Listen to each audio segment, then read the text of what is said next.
মানুহ ভৰি আছে এসপ্তাহ মই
ঠিক আছে লক্ষ্য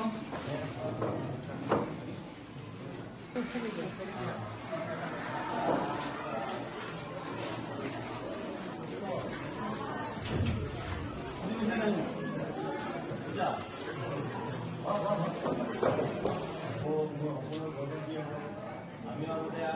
হাই ছেকেণ্ডেৰী পাছ কৰাৰ পিছত আমি ভাবিছিলোঁ যে মই চাকৰি কৰিম নে বিজনেছ কৰিম কিবা কথা আমিও চাকৰি ইণ্টাৰভিউ দিছিলোঁ নহ'লেতো বেলেগ কথা নোহোৱাৰ কাৰণে এইবিলাক কিবা কিবি ৰাস্তাত যে আহি কিনে এইটো বস্তু আহিব বাকী কৰিলে হয় যি মন কৰিব আছে ভালকৈ ভাবি চিন্তি কৰিলে হয় নিজৰ গাঁৱৰ কথা নিজৰ ঘৰৰ কথা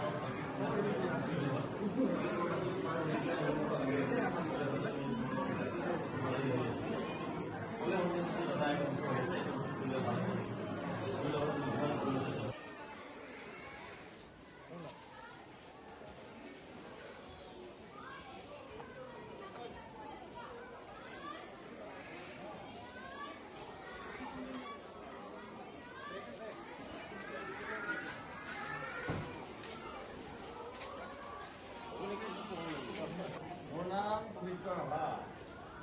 এই हमारे एमएलए साहब हाँ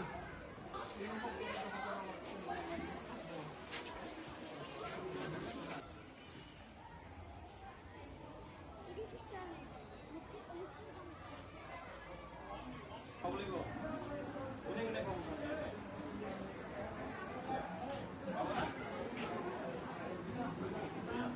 এনেকৈ পঢ়া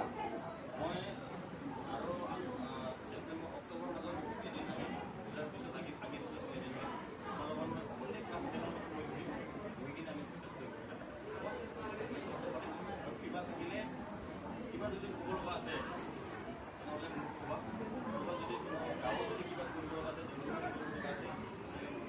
সমাজৰ বৰ্তমান সমাজৰ ষ্টুডেণ্ট ছেক্ৰেটাৰী তেওঁলোকে মেট্ৰিক পাছ কৰে সেইকাৰণে আমি এতিয়া সমাজৰ লগত শিক্ষিত মানুহ আহি সমাজখন এটা ৰক্ষা কৰিব লাগিব তেতিয়া ভাল হয়নে নহয় আমি কথা পাতিব লাগিব আৰু ভালকৈ কথা পাতিম আমাৰ অসম চৰকাৰৰ এক আনটেড ফাণ্ডৰ যি আঁচনি আছে সেই আঁচনিৰ যোগেদি মাননীয় মুখ্যমন্ত্ৰীৰ নেতৃত্বত যি সমগ্ৰ আমাৰ স্কুলবিলাকত যাতে শিক্ষানুষ্ঠান যাতে ভাল হয় সেই ভাল হোৱাৰ ক্ষেত্ৰত শিক্ষানুষ্ঠান যাতে উন্নত হয় সেই উন্নত হোৱাৰ ক্ষেত্ৰত আজি আমাৰ কৃষ্ণায়ত প্ৰায়